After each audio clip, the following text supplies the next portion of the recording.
Fish இன் lemon பட்டரி sauce தான் இன்றைக்கி நம்ம பார்க்க போகிற ரெசிபி. இது ஒரு மைல்டான ஃபிஷ் ஸ்டார்டர். இப்போ இந்த ரெசிபி எப்படி பண்ணுறதுன்னு பார்க்கலாம். ஒரு லைட் கலர்ட் பேனில் ஃபஸ்ட்டு 2 ஸ்கூப்ஸ் ஆஃப் பட்டரை வந்து ஹீட் பண்ணிக்கலாம்.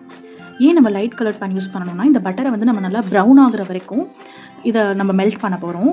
ஸோ லைட் கலர்ட் பேனாக இருந்தால் அது ஈஸியாக வந்து நம்ம ஐடென்டிஃபை பண்ணலான்றதுனால லைட் கலர்ட் பேன் யூஸ் பண்ணிக்கோங்க. நான் இன்றைக்கி 2 பீசஸ் ஆஃப் ஃபிஷ் தான் வந்து ஃப்ரை பண்ண போகிறேன் லெமன் பட்டர் சாஸ்க்காக. அதனால நான் 2 ஸ்பூன்ஸ் ஆஃப் பட்டர் யூஸ் பண்ணியிருக்கேன்.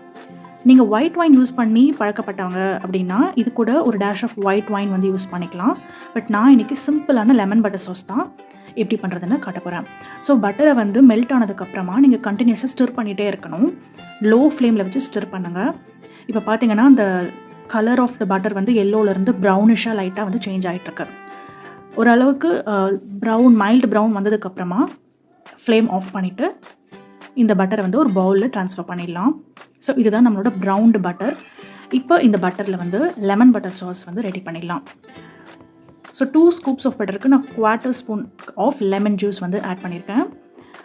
ஸோ 1/4 ஸ்பூன் லெமன் ஜூஸ் வந்து ஆட் பண்ணிவிட்டு அது கூட வந்து சால்ட் அண்ட் பெப்பர் ஆட் பண்ண போகிறோம். பேசிக்காக இந்த டிஷ் வந்து ரொம்ப மைல்டாக தான் இருக்கும். ஸோ ரொம்ப ஸ்பைஸியாக இருக்காது. ஸோ கொஞ்சமாக தான் பெப்பர் வந்து ஆட் பண்ண போகிறோம். உங்களுக்கு தேவைன்னா நீங்கள் இன்னும் கொஞ்சம் கூட உங்கள் டேஸ்ட்டுக்கு ஏற்ற மாதிரி பெப்பர் ஆட் பண்ணிக்கலாம். ஸோ நான் வந்து லைட்டாக பெப்பரும் மைல்டாக பெப்பரும் வந்து சால்ட்டும் வந்து ஆட் பண்ணியிருக்கேன். இப்போ இதை வந்து மிக்ஸ் பண்ணிக்கலாம். மிக்ஸ் பண்ணிவிட்டு நெக்ஸ்ட் வந்துட்டு நம்ம ஃபிஷ் வந்து ரெடி பண்ணிடலாம். ஸோ நான் ஆல்ரெடி சொன்ன மாதிரி இஃப் யூ ஆர் இன்ட்ரெஸ்டட் நீங்கள் இது கூட ஒயிட் வைன் வந்து ஆட் பண்ணிக்கலாம்.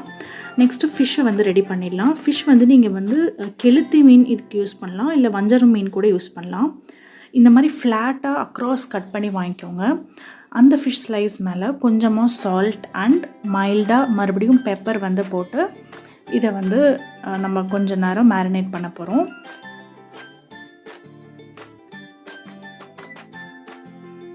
ரெண்டு சைடும் வந்து உங்களுக்கு எவ்வளோ பீசஸ் ஆஃப் ஃபிஷ் வேணுமோ அவ்வளோ பீஸ் ஆஃப் ஃபிஷ்ஷில் மேரினேட் பண்ணுறதுக்கு அந்த பெப்பர் வந்து ஒட்டுறதுக்காக லைட்டாக கார்ன்ஃப்ளோர் வந்து நான் யூஸ் பண்ணியிருக்கேன். இன்னும் நல்ல ரிச்சான டேஸ்ட் வரதுக்கு நீங்கள் ஆல்மண்ட் பவுடர், அதாவது பாதாம் பவுடரை கூட இதுக்கு மேலே வந்து நீங்கள் போட்டு மேரினேட் பண்ணலாம். மேரினேட் பண்ணதுக்கப்புறம் இப்போ வந்து நம்ம இதை ஃப்ரை பண்ண போகிறோம். ஃப்ரை பண்ணுறதுக்கு நான் மறுபடியும் 1 ஸ்பூன் ஆஃப் பட்டர் யூஸ் பண்ணியிருக்கேன். இதில் ஆலிவ் ஆயில் கூட நீங்கள் யூஸ் பண்ணிக்கலாம். இட்டாலியன் டிஷ்ன்றனால ஜென்ரலாக ஆலிவ் ஆயில் யூஸ் பண்ணுவாங்க. பட் நான் வந்து இன்றைக்கி பட்டர் யூஸ் பண்ணியிருக்கேன்.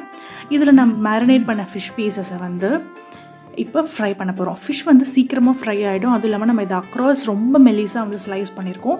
ஸோ ஈச் சைடு ஒரு 1.5 நிமிஷம் வந்து லோ ஃப்ளேமில் வச்சுட்டு நீங்கள் ஃப்ரை பண்ணாலே போதும். ரொம்ப ஓவர் குக் பண்ணிங்கன்னா ஃபிஷ் ரொம்ப ஹார்ட் ஆயிரும். ஸோ டோட்டலாகவே இந்த ரெசிபி பார்த்திங்கன்னா ஒரு 5 to 6 மினிட்ஸ் தான். பட்டருக்கு வந்துட்டு பட்டர் சாஸ் ரெடி பண்ணால் ஒரு 2 மினிட்ஸ் ஆகும். அண்ட் இந்த ஃபிஷ்ஷை வந்து நம்ம மேரினேட் பண்ணிவிட்டு இந்த மாதிரி ஃப்ரை பண்ணி எடுக்கிறதுக்கு ஒரு 2 to 3 மினிட்ஸ் ஆகும். So very very quick fish starter. இப்போ வந்து நம்ம சாட்டே பண்ண ஃபிஷ்ஷில் வந்து பட்டர் சாஸ், நம்ம ரெடி பண்ண லெமன் பட்டர் சாஸை வந்து போர் பண்ண போகிறோம். இது வந்து ஒரு கிட்ஸ் ஸ்பெஷல் ரெசிபி. ஏன்னா கிட்ஸ்க்கு வந்துட்டு எப்போவுமே ரொம்ப ஸ்பைஸியாக நம்ம ஒரு டிஷ் கொடுத்துட்டோன்னா அதுக்கப்புறம் அந்த டிஷ்ஷை பார்த்தாலே அவங்க ஓட ஆரம்பிச்சிடுவாங்க. ஸோ இது மைல்டாக இருக்குன்றனால நம்ம அவங்களுக்கு கொடுக்கலாம். இதுக்கு மேலே இப்போ பார்ஸ்லி வந்து ஃபைனாக சாப் பண்ணி மேலே கார்னிஷ் பண்ணியிருக்கேன். பார்ஸ்லி வந்து நம்ம ஊரில் இருக்கிற கொத்தமல்லி மாதிரியே இருக்கிற ஒரு ஹர்ப் தான். ஸோ அதை வந்து போட்டு கார்னிஷ் பண்ணியிருக்கேன். இந்த குயிக் அண்ட் யம்மியான ஒரு ரிச்சான ரெசிபி உங்களுக்கு கண்டிப்பாக பிடிச்சிருக்குன்னு நினைக்கிறேன். இந்த சிம்பிள் யம்மி ரெசிபியை நீங்களும் ட்ரை பண்ணி பாருங்கள். தேங்க்ஸ் ஃபார் வாட்சிங்.